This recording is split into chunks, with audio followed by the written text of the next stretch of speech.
De retour sur ce plateau, nous retrouvons nos invités pour la suite de cette émission. Nous abordons notre deuxième sujet.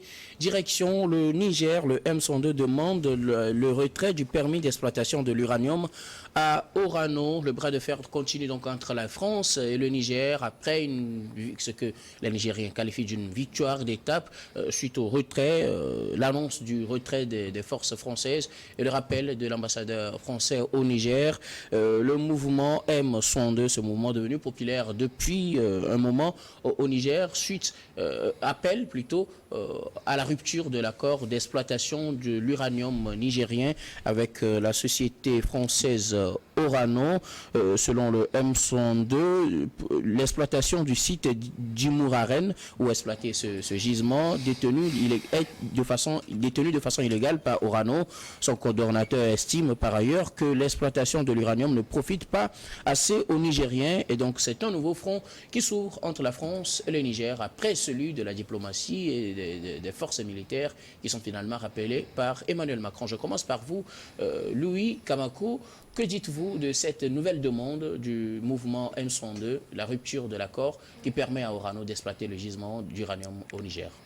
Oui, mais ce sera le calice jusqu'à la lie pour l'État français. Parce que vous l'avez dit que la France vient de perdre justement ce premier vent de fait qu'il a opposé aux autorités nigériennes, aux nouvelles autorités nigériennes, surtout avec le retrait de son ambassadeur Sylvain Ité, qui à un moment donné était obligé de rester au pays parce que Emmanuel Macron ne voulait pas faire la volonté du gouvernement de Tiani. Donc je pense que cette situation vient exacerber et vient confirmer une nouvelle fois que les autorités françaises sont aujourd'hui vraiment devenues ce qu'on peut l'appeler persona non grata à Niamey. Et quand vous le voyez aujourd'hui, on parle de l'uranium.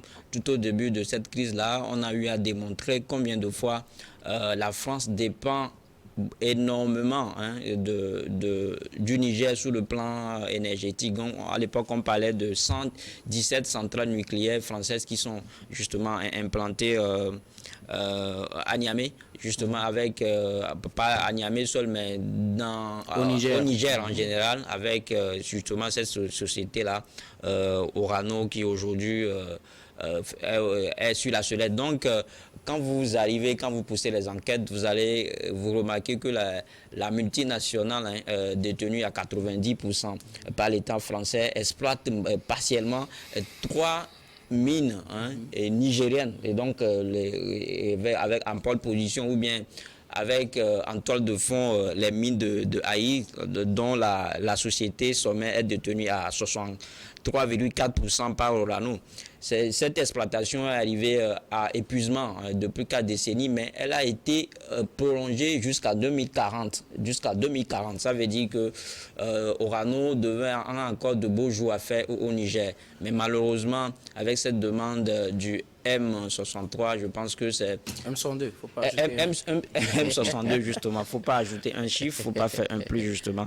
Donc, je pense que ce serait un nouveau coup dur pour l'État français qui devait normalement faire désormais sans l'énergie, sans l'énergie nigérienne. Et vous l'avez dit... Pour le moment, ce n'est qu'une demande, ce n'est pas encore officialisé au niveau des nouvelles autorités militaires. Oui, une demande qui sera probablement satisfaite parce qu'aujourd'hui, ce que exigent les Nigériens et ce que veut faire justement les militaires qui sont au pouvoir, c'est de renégocier les accords, pour ne pas dire de résilier les accords, parce que ils disent que ces accords-là ont été signés dans des conditions peu orthodoxes et que le contenu arrange en fait une partie au détriment d'une autre partie. Donc aujourd'hui, tout le monde regarde, tout le monde veut voir clair dans cette situation. Et quand vous voyez justement ce qui est mis dans cet accord-là, je pense que ça n'arrange pas le peuple nigérien parce qu'on ne peut pas comprendre qu'un pays qui est le 3e pays importateur ou bien exportateur du l'uranium et qu'il y en manque de l'électricité énormément dans ce pays-là. Donc aujourd'hui, je pense que ce qu'on veut faire, on veut donner l'uranium nigérien aux Nigériens en premier d'abord. Et à l'époque et récemment, on disait que les nouvelles autorités nigérianes ont essayé de fixer eux-mêmes le prix de cette matière première-là. Désormais, ce serait vendu 1 kilo d'uranium sera vendu à 137 000 francs CFA.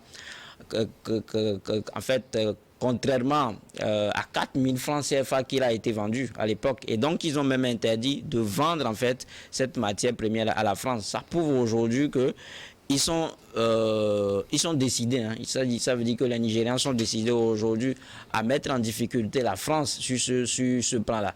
Donc, comme je le dis, c'est pour ça que je dis que la demande du M62 sera bel et bien satisfaite parce que c'est la décision, c'est la volonté ou bien c'est ce à quoi c'est vers où vont également les nouvelles autorités nigériennes. Donc, je pense que jusque-là, la France, elle en a marre. Elle doit commencer normalement par mettre de l'eau dans son vin pour essayer d'abord de reconnaître en fait les nouvelles autorités parce qu'aujourd'hui, le débat aussi, c'est aussi ça. Parce que pour la France, Tiani n'est pas légitime et elle veut toujours continuer par discuter avec Bazoum qui, en guillemets, est pris en otage par les militaires. Alfred, le M102 demande la rupture carrément, hein, ou bien le retrait de l'accord permettant Orano, ex-Arriva, il faut le préciser, d'exploiter le gisement d'uranium d'Imouraren dans le nord-ouest du Niger. Je voudrais qu'on rafraîchisse un peu la mémoire de tous. Orano n'est d'autre que le nouveau bébé ou bien on a déshabillé Saint-Paul pour habiller Saint-Pierre. C'est Areva qui est devenu Orano avec les mêmes structures, les mêmes choses, le même fonctionnement. Ça a juste changé de nom. Et je crois que tout le monde se rappelle des scandales d'Areva au Niger et autres. Ce que dénonce le M62 est pour moi tout à fait légitime. Parce qu'il faut appeler chien, chien et chat, chat.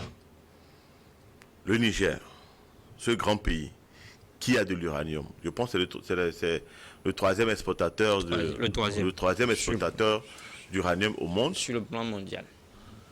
Qui peine à avoir de l'électricité chez lui et qui dénonce cet accord-là, qui demande à ce qu'on retire l'autorisation d'exploitation à l'Areva.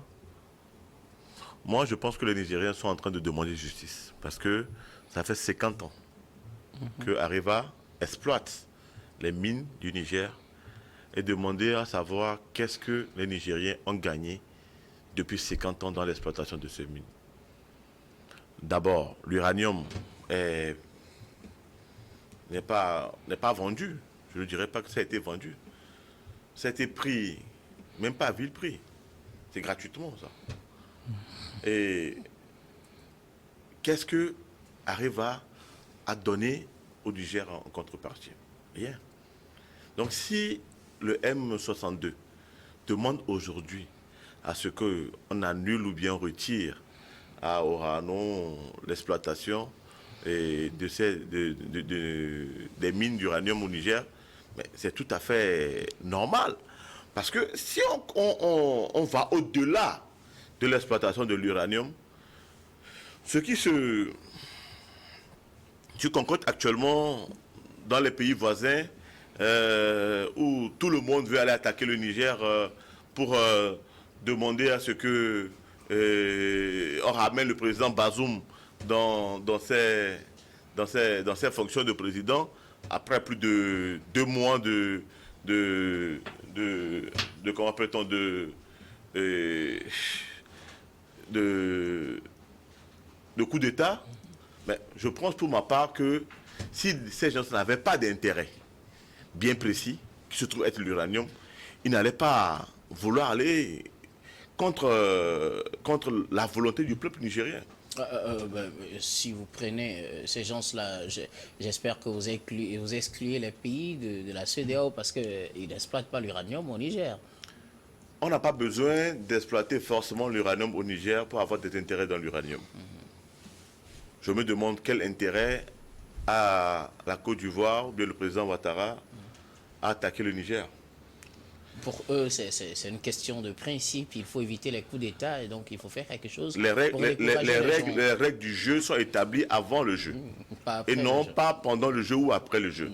La CEDEAO n'a prévu nulle part des attaques pour amener des présidents dans leur fauteuil présidentiel. une fois qu'ils seront été renversés. Ok, Sinon, revenons on pouvait demander... On aurait pu le faire pour Roch Kaboré, Pour Kaboré, Alpha Condé, Boubacar, ainsi de voilà. suite. Ok. Mais pourquoi le Niger? Revenons Voilà. à la question de l'uranium. Non, justement, tout part de là. Ok. Revenons au Niger, tout part de là. C'est l'uranium le problème nigérien. Si vous voyez tout ce monde-là, la France a légitimé ce coup d'État par rapport à l'uranium. Parce que si la France n'était pas allée contre ces poutistes, moi je les appelle poutistes, oui, ces poutistes, ben, ils n'allaient pas être légitimés par la population. C'est le fait que la France était allée contre eux qui a amené la population à la soutenir, parce que arrivé un moment, le sentiment anti-français était vraiment à son paroxysme dans la jeunesse africaine. Donc, si aujourd'hui le M62 demande à ce que le permis d'exploitation soit retiré à Orano, mais ce n'est que de droit, parce que pendant 50 ans, faisons le bilan et faisons la part des choses pour voir, parce que d'abord, ce problème d'uranium nous ramène à beaucoup de choses. Nous ramène au franc CFA, nous ramène à l'impérialisme. L'uranium du Niger, ce qui se passe actuellement, si on veut exploiter cela, sincèrement, le débat, nous n'allons pas finir, parce que ça va ouvrir d'autres brèches pour amener encore d'autres débats, ainsi de suite, ainsi de suite, ainsi de suite. C'est un cheval de Troie qu'ils ont mis devant nous. Il faudrait à un moment donné que les Nigériens prennent leurs responsabilités et pour que le Niger puisse avancer. Samir, que dites-vous? Le M102, après la question du départ des forces françaises et de l'ambassadeur, attaque un autre front, celui de la rupture du retrait du permis d'exploitation de la mine d'Imouraren au nord-ouest du Niger, mine d'exploitation de l'uranium par la société Orano Exareva. Vous savez, dans un pays, lorsque vous avez une société civile dynamique, une société civile qui produit des documents scientifiques, qui prouve par A plus B que cette décision qui a été prise par les autorités publiques est une mesure qui n'avantage pas véritablement le peuple. Ça contribue au développement de ce pays-là. Dans un pays, lorsque vous avez une opposition dynamique, une opposition constructive, une opposition qui critique tout en proposant des alternatives, ce sont des initiatives qui contribuent au développement de ce pays-là. Nous sommes dans une situation que vous avez le M62 qui s'offre sur ce sentiment anti-français, qui fait une sortie légère, qui n'apporte pas des éléments matériels pour prouver par A plus B qu'en réalité, le contrat qui octroie à l'entreprise française le permis d'exploitation du minerai qu'est l'uranium ne profite pas au peuple nigérien. C'est des paroles, comme je l'ai dit, les beaux paroles, les beaux discours n'ont jamais construit, n'ont jamais développé un pays. Revenons à cette situation. Lorsque vous prenez nos pays africains, et les économies sont unanimes là-dessus, quel que soit le pays que vous prenez sur le continent, si nous voulons profiter réellement de nos ressources minières, il faudrait qu'on exploite sur place ces minerais-là. C'est à ce titre-là que ces différents minerais dont Dieu Tout-Puissant nous a fait don profitera allègrement au peuple africain. Sans ça, quel que soit au prix auquel on vend aux minéraux au plan international, ça n'aboutira pas à changer la situation de nos populations africaines. Ça ne changera absolument rien. Quand on prend aujourd'hui le cas nigérien, vous pensez que l'entreprise française est sortie de nulle part, est venue à commencer par exploiter le minerai qu'est l'uranium? Non. Vous avez dans nos pays africains ce qu'on appelle un code minier. Et je suis heureux que depuis 1 an déjà, le Niger s'est doté d'une loi minière novatrice. Je vous invite à jeter un coup d'œil là-dessus, qui donne les conditions dans lesquelles non seulement le permis de prospection, de recherche, d'exploitation, de traitement, de transformation sont donnés à des entreprises qui s'installent dans nos pays africains. Donc, si l'entreprise Orona a obtenu avant toute chose un permis de prospection, comme ce fut le cas dans notre pays où l'entreprise italienne avait obtenu un permis de prospection dans le cas du Togo pour voir est-ce que nous avons les atouts d'exploitation du pétrole. C'est à coup des milliards qu'ils ont dépensés pour avoir le permis de prospection. Lorsque la prospection n'aboutit pas, mais l'entreprise perd. Mais l'argent est rentré dans le trésor public. Vrai ou faux?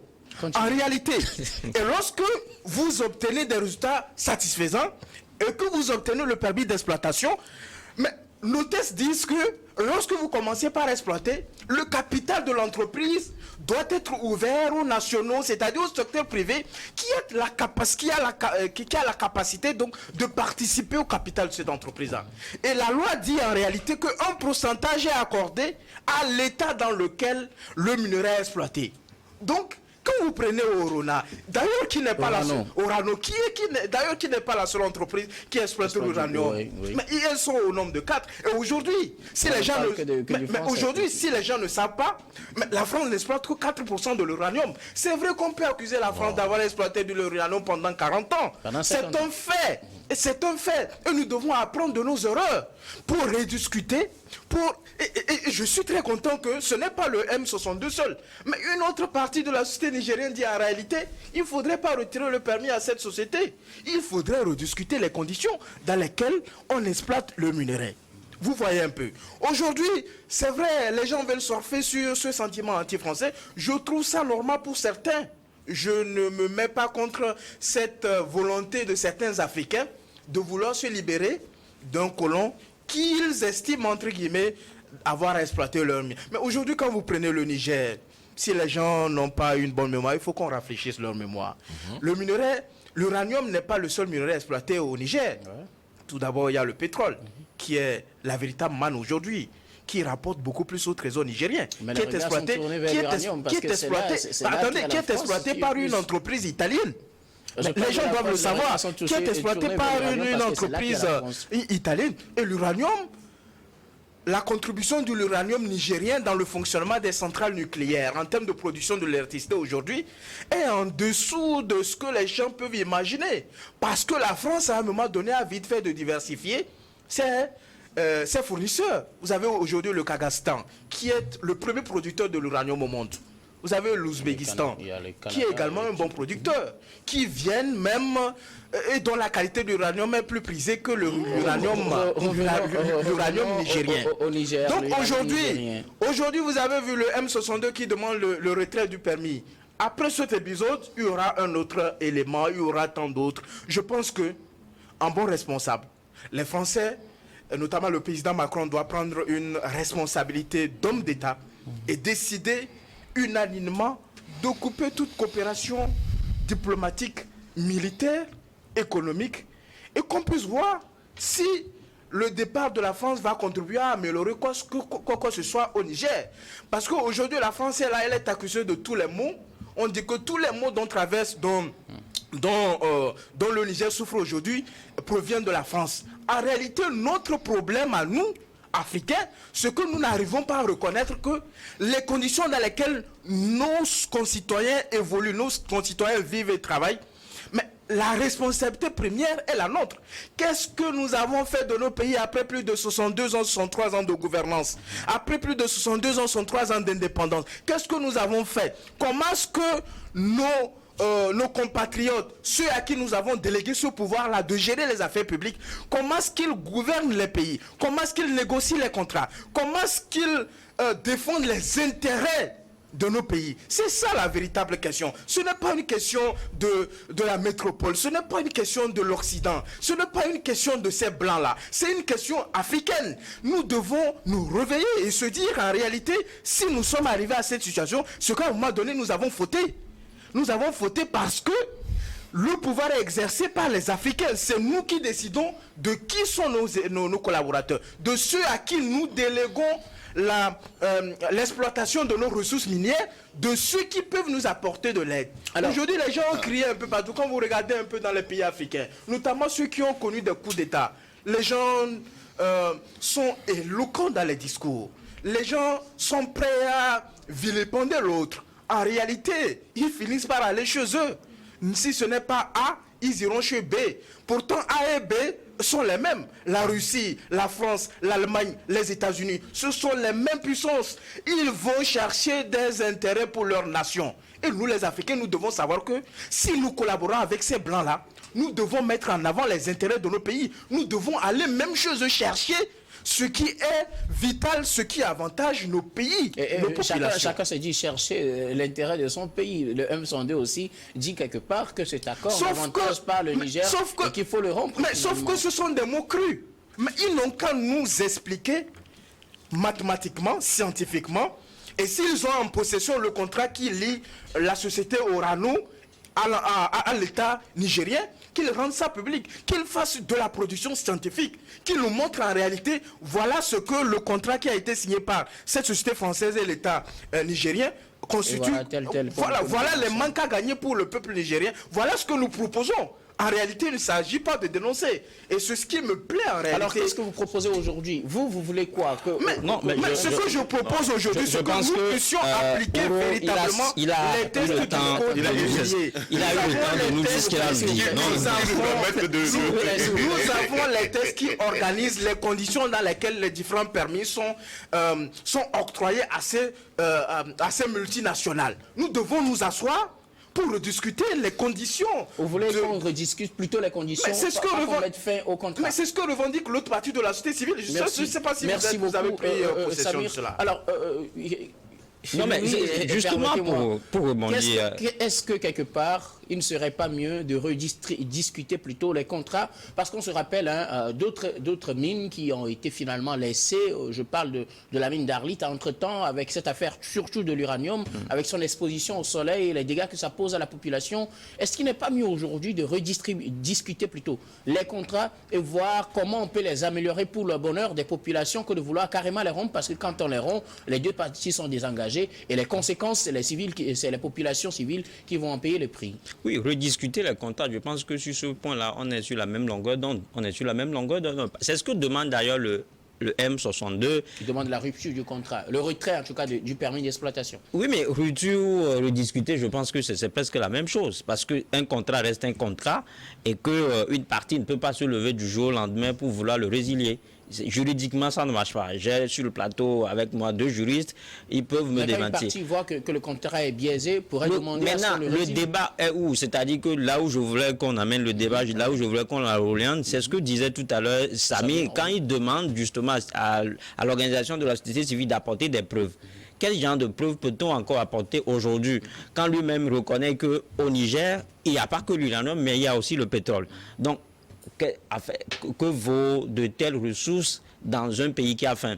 Vous prenez par exemple le Niger. Est-ce que la population nigérienne aujourd'hui ne vit pas au seuil de la pauvreté? Les chiffres nous indiquent que 43% de cette population-là vivent avec l'équivalent de moins de $2 par jour. Ça nous montre à combien de fois la pauvreté ou bien la pauvreté sévit dans ce pays-là. Et quand vous avez l'uranium, qui est aujourd'hui l'une des matières premières les plus importantes au monde, et vous avez également le pétrole aujourd'hui, l'or noir, qui constitue la véritable source de revenus, bien de recherche en fait pour beaucoup de pays dans le monde. Vous voyez ce qui se passe aujourd'hui en Arabie Saoudite, qui aujourd'hui est en train de rivaliser des grands championnats. Je parle du football. C'est justement parce que ce pays-là regorge du pétrole qui se permet un certain nombre de choses. Ça veut dire que quand vous avez et l'uranium et le pétrole, ça devait normalement profiter à la population. Où est-ce que le problème s'est posé entre-temps pour qu'on ne soit pas au rang de ces pays que vous venez de citer? Pardon? N'est-ce pas dû plutôt à la gouvernance de nos frères africains qui ont peut-être mal géré les pays? Oui, justement, c'est pour cela qu'à un moment donné, des militaires se sont levés pour redonner le pays aux Africains. Quand vous prenez par exemple le cas de Bazoum, heureusement, Bazoum c'est ça, c'est-à-dire que le pays a été vendu entre guillemets à vil prix aux Occidentaux, ou bien le pays a été vendu. Avant Bazoum, il y avait eu plusieurs présidents. Oui. Entre-temps... et donc, il ne fait que perdurer, il ne fait que entretenir. Il ne fait que entretenir. Il faut demander à ce qu'on revoie le prix de l'uranium qui était vendu entre-temps à 40 000, mais qui n'a pas été révisé finalement, avant même l'ouverture de la mine de Djimouraret. prennent. Voilà, justement, que ce soit Bazoum ou Issifou Mohamed, je pense que ce sont ces contrats-là qui leur permettent en fait de venir au pouvoir. Et c'est des présidents qui ne tirent pas leur légitimité du peuple. Ils tirent plutôt leur légitimité d'un président français. Et quand Pourtant, tout le monde avait félicité Issoufou à l'époque. C'était un félicité ici, on l'a félicité juste parce que on l'a félicité parce que lui, il n'a pas fait comme les autres. Au moins, il a su il a su prendre de la hauteur en faisant juste deux mandats et laisser quelqu'un. Et celui-là qu'il a laissé, c'est Bazoum qui aujourd'hui protège les intérêts de la France. C'est ce qui a hérité justement les Nigériens. Je pense qu'on ne va pas essayer de faire preuve d'une cécité intellectuelle pour ne pas dire les choses telles qu'elles sont. La preuve, elle est là aujourd'hui. L'uranium et le pétrole dont parle Ouro Sama ne profitent pas aux Nigériens. Et puisque vous ne transformez pas, il faut retirer le permis carrément. Mais si c'est ce qu'il faut. Si c'est ce qu'il faut pour que le Nigérien vive convenablement, je ne trouve pas. Est-ce que le retrait va changer le mode de vie des Nigériens? Bien sûr que ça peut changer le mode de vie. Si on redéfinit en fait les conditions, si on redéfinit ce contrat, si on précise les thèmes du contrat, je pense que ce sera un contrat gagnant-gagnant pour tout le monde. Et c'est ce que réclame tout le monde d'ailleurs aujourd'hui. Et quand vous voulez, la France a besoin de plus de 8 millions de tonnes d'uranium par mois. Et tout par an. Et toute cette capacité-là, ou bien toutes ces tonnes d'uranium-là, viennent du Niger. Et donc, ça veut dire... Il y a le Kazakhstan, il y a les chiffres que tu as on va couper pour la France sont différents de celles que je détiens aussi. L'uranium nigérien, oui, Alfred. Et, mes chers amis, tout à l'heure, quand mon frère Samir parlait, j'ai eu peur. Je croyais avoir affaire à l'ambassadeur de France, bien au porte-parole d'Emmanuel Macron. Ah ben tout le monde est libre de défendre son opinion. Non, je ne refuse pas. Je ne refuse pas. Vous savez, et on va aller un peu plus vite. Oui. Le problème que défend M. Samir Ouro Sama, j'ai comme l'impression que nous voulons, pour employer le mot de paraphraser mon frère, une cécité intellectuelle. Nous avons un problème par rapport au franc CFA qui est là. C'est-à-dire l'uranium est acheté en franc CFA. 27 000, bien 4 000 francs le kilo. 40 000. Non, c'est pas 40 000. C'est 27 40 000 francs. Bon, c'est 27 000 francs le kilo. Hein?